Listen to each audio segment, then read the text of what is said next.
As advertised, the Kentucky Wildcats are here. First, head coach John Calipari sits right to my right. P.J. Washington, Reed Travis, Tyler Herro, Keldon Johnson, and Ashton Hagens represent the student body for Kentucky. We will not have an opening comment right now. We'll go straight to questions because these 20 minutes are really for the student athletes. The first question is going to be in the back, and we have one here on the aisle. Go, please. I actually have a question for John. Sam Blum from AL.com. I'm curious, over here, you know, a lot of these guys were recruited by Auburn, and they knew Chuma Okeke, and obviously what happened to him yesterday was difficult. Just raise your hand. Who's talking? Right here. Sorry. Thank you. Just if you had any message to the guys who maybe knew Chuma or even to this team when something like that happens. You know, we were all like, you know, you shake your head as a player, you know, that's out there. You know what I'm saying? So every one of us makes you physically ill. You know, this is a sport that happens at times, and you don't want to see it happen to anybody. And the crazy thing is, you know, not only is their team playing as well as any team in the country right now, they're beating people by 25. Not only is that the case, he was playing as though he was their best player, which he probably was. So it's, I feel bad for him. I feel bad for his family and his teammates. Nancy Armour with USA Today. This is for Cal and for PJ. PJ, first of all, how's the foot feeling today? And does your presence up here indicate that you're going to be starting tomorrow? I don't know if I'm going to start, but I'm definitely feeling good. Got a good night's rest, got some treatment going, and I'm just feeling a lot better. I asked him at halftime, do you want to start? He said, no, I'm good. Let me come off the bench. I said, okay. You know what's great about it? This group of players that are here, even Mr. Hagens down the other end.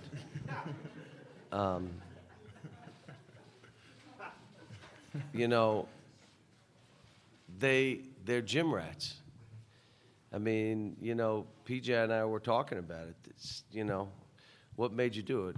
I love playing. I love competing. I love, you know, and you look at Reed in here in the gym all the time, Tyler and Keldon, and they're gym rats. They love this. They love the game. They love making plays. They're a pleasure to coach. I told them they added years to my life coaching this team. Well, maybe not Keldon, but the rest of them have. I'm just teasing Keldon. Right here on the aisle, third row. Hi, Reed. John Huang, NOLA Media. You're sitting up there on the podium, and it literally and figuratively is the biggest stage in college basketball right now.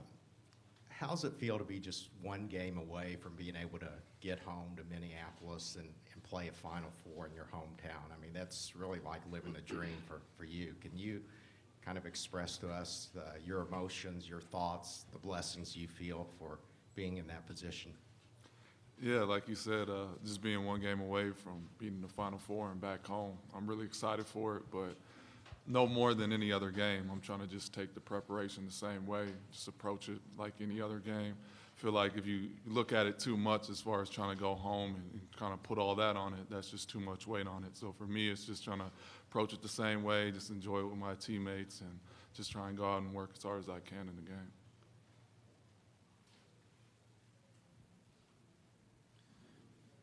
Who has a question? Back there. Hi, Megan Ryan with the Minneapolis Star-Tribune. Tyler, I have a question for you. Obviously, you guys played a few games without PJ, who's one of your top players. Now Auburn is kind of facing the same thing with one of their top players in Okeke. How did you guys, I guess, rally around that? And do you kind of expect Auburn to do the same thing in the situation they're in? Yeah, I think they'll still be ready. You know, they're playing, like Coach said, as hard as any team in the country. So I think they'll, you know, still come out, play their game. I think they'll be ready to go.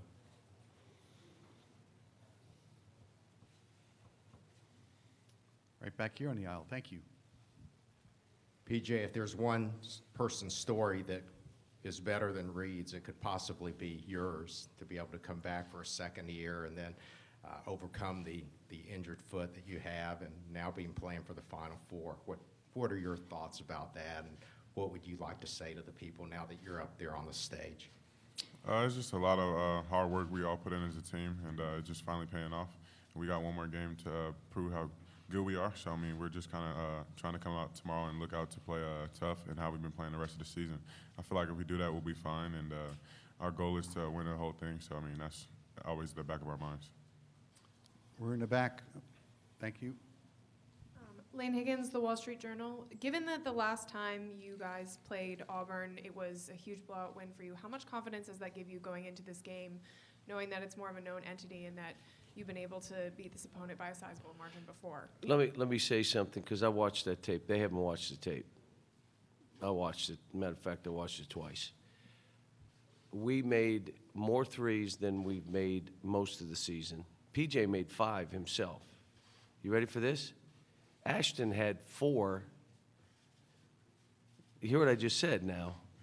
And so all of a sudden, you know, we have a lot of threes that we normally didn't make, which was the difference in the game. And they missed a lot of shots.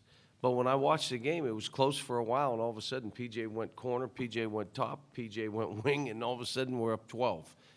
And then it kind of got away because they missed some shots. Here's what happened. Reed didn't play in that game.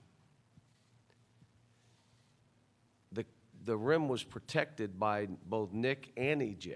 They went at EJ a little bit, but Nick went in. We blocked shots. We made those tough, and that's what happened. But it's they've won 11 games in a row. I mean, the game has no bearing on this game. Really doesn't.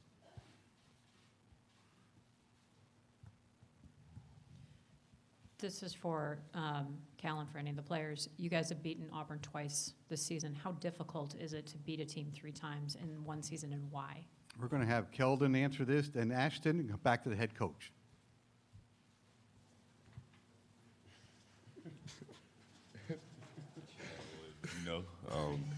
We played them twice already. They're a very good team.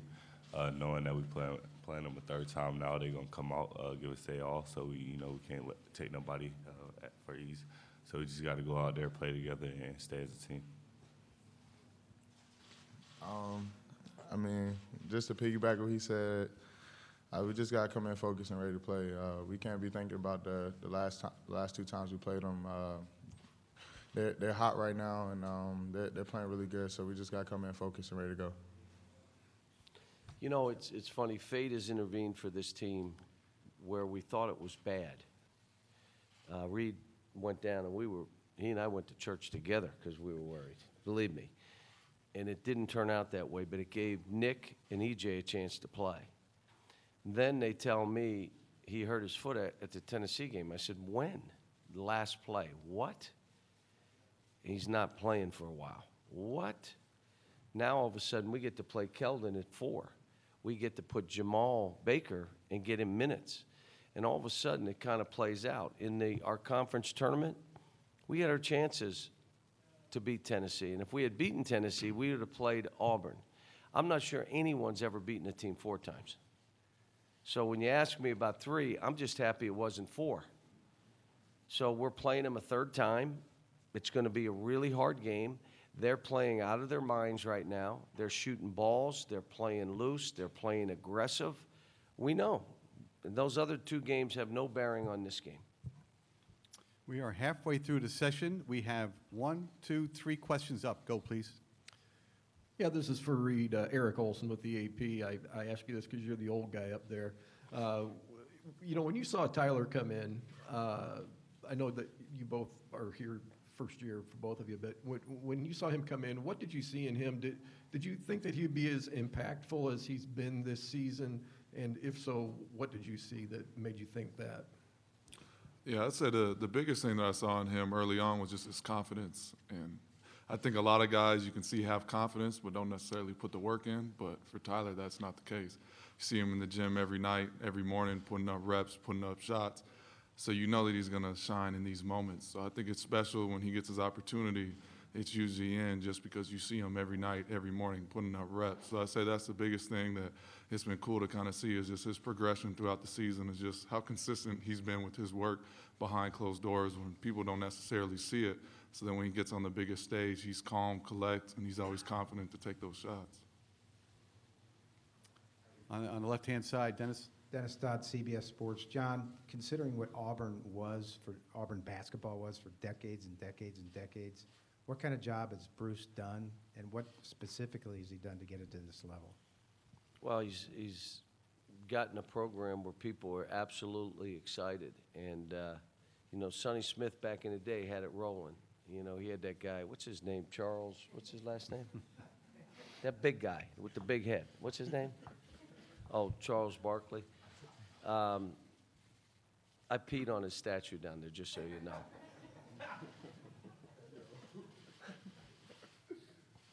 But, you know, when you take over, you have to change a culture, and he's done that. And, you know, they struggled some in the middle of our league now. They lost a bunch of games, and it tells you something. I always say, when things are going good, that's not coaching. When things are, it's looking bleak, and everybody's running, now let me see you coach. And let me see you do it when you're up against it, when people are doubting, when they're, you know, the outside clutter is starting to overwhelm. How do you coach now? And, you know, for him to do what he did in that stretch, and now they're 11 in a row, I'm telling you, there's no team in the country playing better than them right now. You know, we have total respect and really good players who compete and play really hard. John, what do you remember about Reed's recruitment when you heard he was going to be a grad transfer? And, you know, when's the last time you coached a 30-year-old like Reed? Yeah. It's funny, when I was with the Nets, I had a couple players that were older than I was when I was coaching. No, he and I have talked politics. Like, we talk, like, so what do you think of Amy? I was her neighbor. She may be a good president. We were, you know, we talk about Supreme Court justice stuff. Tell me what you think. But Kenny came to me, and you know, I believe it was his brother saying, hey, he's thinking about doing this. And I remembered him when he played AAU basketball. And when Johnny got him to go to Stanford, I said, what a great get for Johnny. And Johnny and I have been friends for a long time, one of the great guys in our profession. So happy for the year they had. But then it became, okay, can we help him as he helps us? I'm not here to have a guy, you know, play 10 minutes a game, or have a guy that we're just saying in case somebody gets hurt. That's not what this is about. And what I'm proud of, I'll tell him the story. He was 260-something, and I said, you got to lose 20 pounds. You can't, you're going to have to move better, you're going to have to go quicker, you're going to have to. So he's down to 242, and he comes in, and we're talking, and I said, maybe 5 more pounds. I said, what's your body fat? He said, 4%. I went, 4%? You'd have to give up a kidney. You kidding me? And the pleasure for me has been, he's also in the gym as much as these guys. He's also takes care of his body in the training room, stretching, coming over in the mornings at night. And, you know, how about yesterday? He got 11 rebounds, and they were tough, fought. He only took 2 shots and never said a word. He was happy as heck. Happy as heck. That's what it means to play here. Now, my hope is he has 20 tomorrow. But if he gets 20 rebounds, I'll be just as happy. And you know what? So will he. They trapped him on every chance he had. He didn't have a chance to shoot balls. They trapped him. So he just played the game as it came. Every one of these kids, and I tell them all the time how much I respect them and what they have to deal with, the clutter, what's at stake, how they have to deal with this. It's like PJ playing. I told him, I respect you, man. And he's commenting, I love this, coach. Are you kidding me? I love competing. And so for Reed and how it ended up playing out, it's not done yet. It's not done. He has absolutely helped our team. And I believe he's helped himself, that he's gotten better. He's absolutely committed. And you know, going forward, any team that drafts him, will be calling me saying, I can't believe it. Cannot believe it. This is the greatest thing. And we've had guys in the league like that where they'll call and say, it's unbelievable. Shea Alexander, like they should be rookie of the year. Should be rookie of the year. He's leading them starting in Clippers, and they're calling, and Sam Cassell called me yesterday about him. Like, this kid's unbelievable. It'll be the same with him. We have 4 minutes to go in the session. Before we dismiss the student athletes, we have a question in the back, 2 on the side, and 1 more back there. We'll try to get to you. Go. John Clay, Lexington Herald leader. For Reed, I mean, obviously you guys have played Auburn a couple of times. You know pretty much everything about them. They know pretty much everything about you. Is that a good thing or a bad thing? Yeah, I mean, you could take it either way, but for us, like you said, when you've played a team as much as we have with Auburn, it really just comes down to fight and how hard we play, and that's been a message all season. We can watch as much film and X and O as much as we want, but if the effort's not there, if the fight's not there, it all doesn't matter. So I think that's going to be the same thing tomorrow. Just got to bring fight and just energy, and that should be what will help us win the game. This is for any of the non-30-year-old youngins over there. What is having an older player like Reed on the team? What has that done for you guys, just to have that leadership, I guess, and what have you learned from him? Tyler, please. It's great to have a veteran like Reed on the team, someone that we can look up to. Obviously, you know, he's been through a lot, so whenever we need advice or anything like that, we can go to him. But like Coach said, he's in the gym doing, you know, all that. So it's something like that, we can just follow him. So, I mean, you know, obviously it's just great to have someone like that. There was a really nice feature article put out on Tyler in the Bleacher Report a couple weeks ago. Tyler, I asked you if you had read it last week. You said you had. And I was wondering if any of you up there, including you, John, have read that article. I think I glanced. What did I tell you about that when you and I talked? Not to read it. Don't read it. It's poison. Don't read it. Season's over. Read it then. Don't read it now. Tyler, Did any of you guys read it? Cal, did you read it? You read it, didn't you?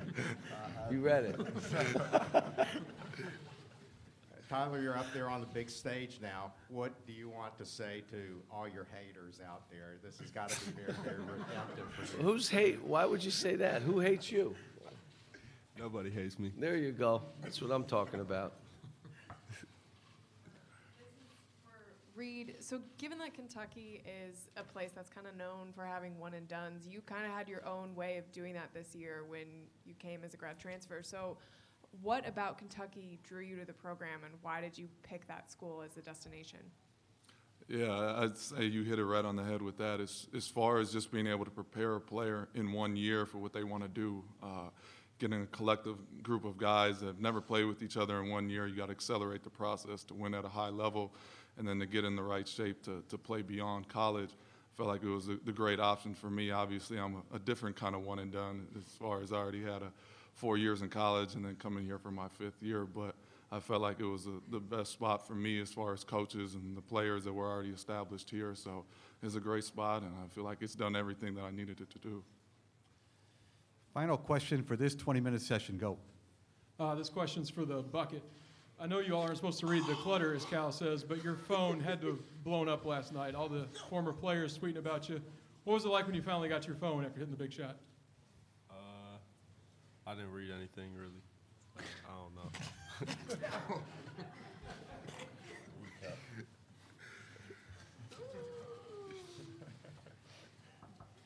Okay, at this point, we're going to excuse the student athletes to go to their breakout sessions. We're going to sit here with Coach Calipari for 20 more minutes. Gentlemen, thank you very much. Best of luck tomorrow. 1:20 tip time with Auburn, CBS, Central Time.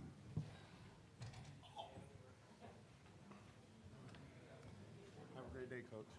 Make sure you shoot the half-court shot straight. We're here 1, 2, and back here 3. Go, please. John Hell with the Courier-Journal. Cal, if I remember correctly, there was some confusion when you went to visit Tyler and offered him a scholarship about which recruit you were going to see that week. what made you get on the plane to see Tyler, and how did you? Wait, well, I don't. What There was a can- report you might see Zion the same day, and you went to Milwaukee instead.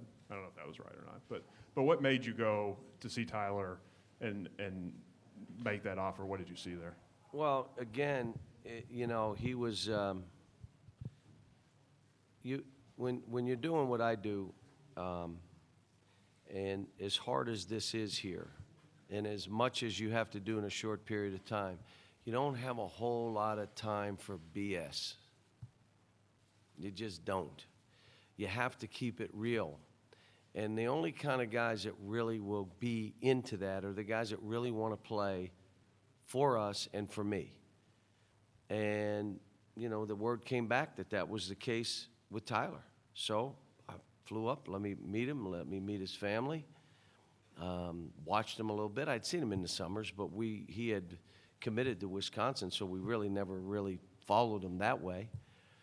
And the more I was around him, you know, I said, you know, this kid reminds me of some of the guys we have. I didn't know that he worked the way he did. His work ethic is unbelievable, and Reed said it right. He has a confidence, but it's not fake. I've had guys that, you know, you've had to explain what it means to be fake confident. Like, you know, your swagger's fake. You haven't earned it. You haven't worked for it. You haven't done enough things to have that, and you're acting like you have it. This guy's earned his stripes, and you know, we've been blessed. I mean, you think about him and Jamal Murray late, Shea late. I mean, we've been guys that have been late coming to us that have been vital to what we're doing. And not every kid wants to play here. They don't. I mean, and that's fine. I mean, it's not the right place for everybody. But if you really want to get after this and you want to see how good I can be, want to learn to be a great teammate, you know, I always say we probably have more volume shooters in the NBA that played for us than not even close probably. They weren't volume shooters here. Anthony Davis is going back and forth texting me yesterday after the game. And here's a kid that, you know, wasn't a volume shooter. He shoots every ball now. But, you know, you can do that, but you learn to win, to be a great teammate, to do it together, to sacrifice, you know, to serve your teammates, to be that servant leader. And he's learned it. You know, we just told him, you're not coming here to be a jump shooter. You're going to learn to play basketball. You're going to be able to get to the rim. You're going to create fouls so you can shoot free throws. You're going to defend. If you don't guard, I'm not leaving you in the game. And if you remember the Bahamas, he couldn't keep anybody in front of him. Now, all of a sudden, he's like one of our defenders that you go to. Right-hand side, John. John, how would you characterize your relationship with Bruce Pearl, and has it changed over the years from your time at Memphis and his at Tennessee? Yeah, I mean, you know, I think there's respect between us. I mean, I really respect what he does and how he coaches his kids and how he builds a culture. And, you know, I think sometimes you're at places it's hard to have a relationship. The Memphis thing kind of bothered him because we were at Memphis and he was at Tennessee. They were the big state school, and we were in that little corner over there, and, you know, we were getting a lot of play, and it probably bothered him some. But, you know, even then, I mean, what he did there, you know, have respect for him. Right here. John, off topic, there's already almost 500 transfers this year. Last year, there were like 800. Last 2 years, there were about 800 apiece. Number one, why do you think that's out of control, if it is? Number two, do you think kids should be able to transfer without sitting out if the coach got fired or goes to a bigger job?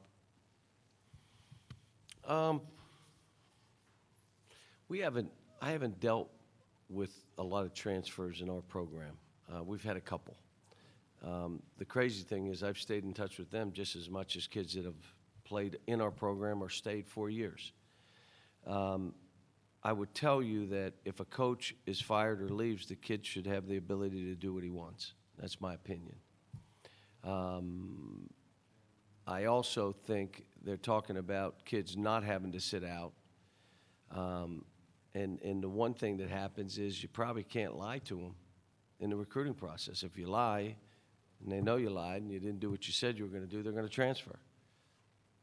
So if you're telling them you're going to start, you're going to play 30 minutes, everything's going to run through you, and you're telling every player that, now all of a sudden there's 3 of them that aren't going to be happy because it's not true, and they leave. May do that.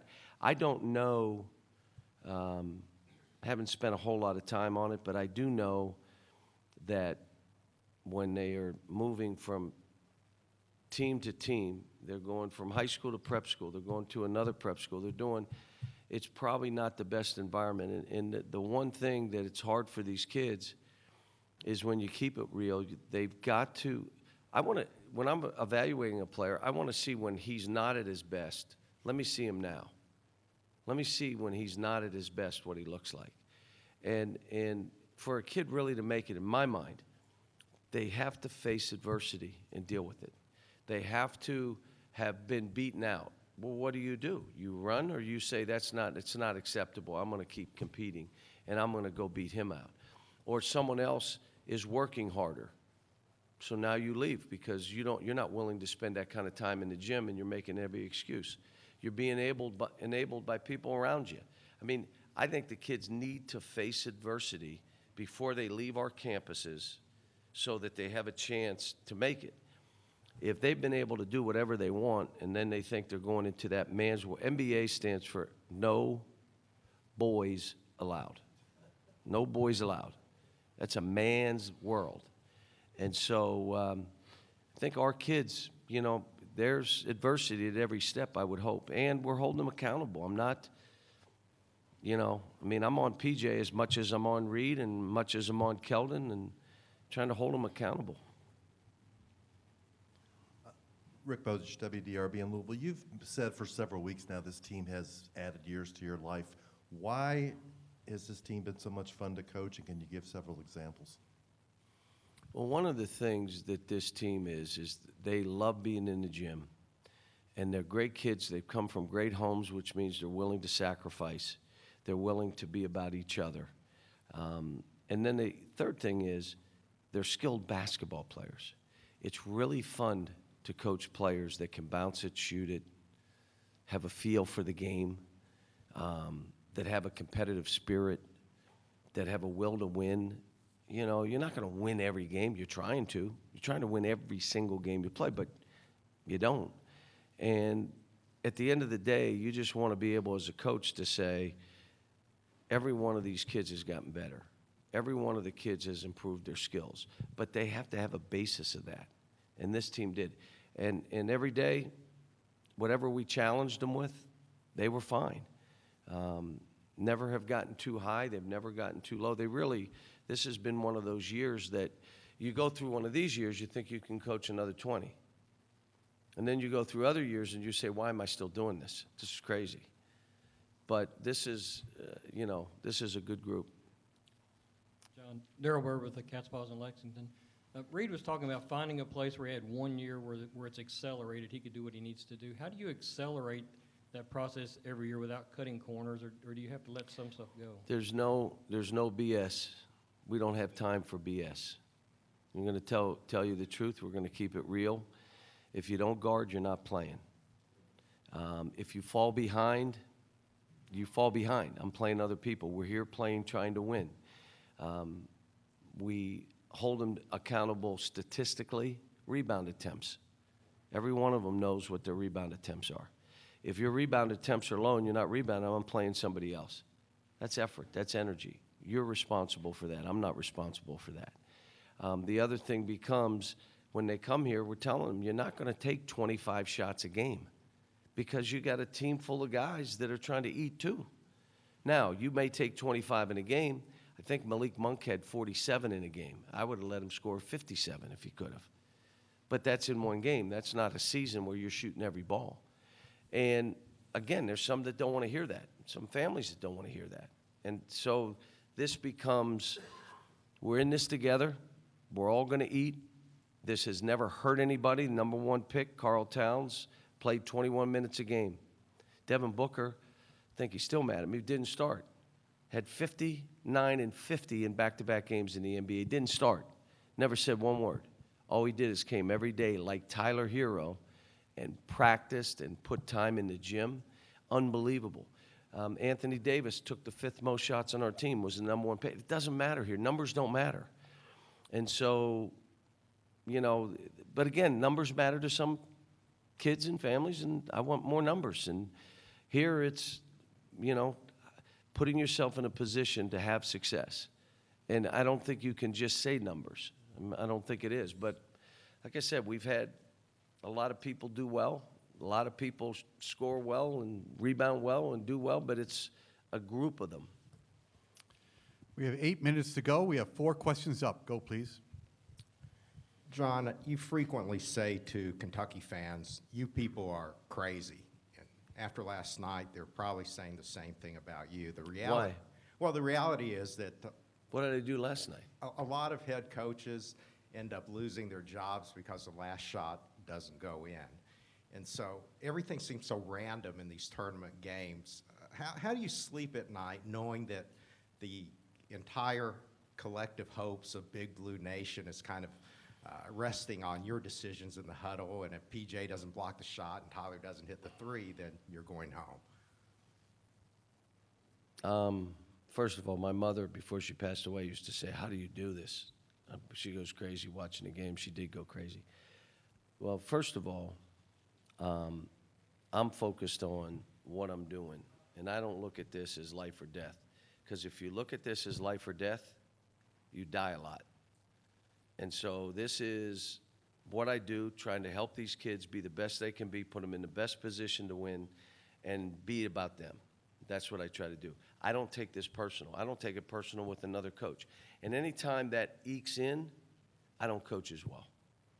I'd like, if the other coach wants to make it personal with me, I'm fine. Then he won't coach as well.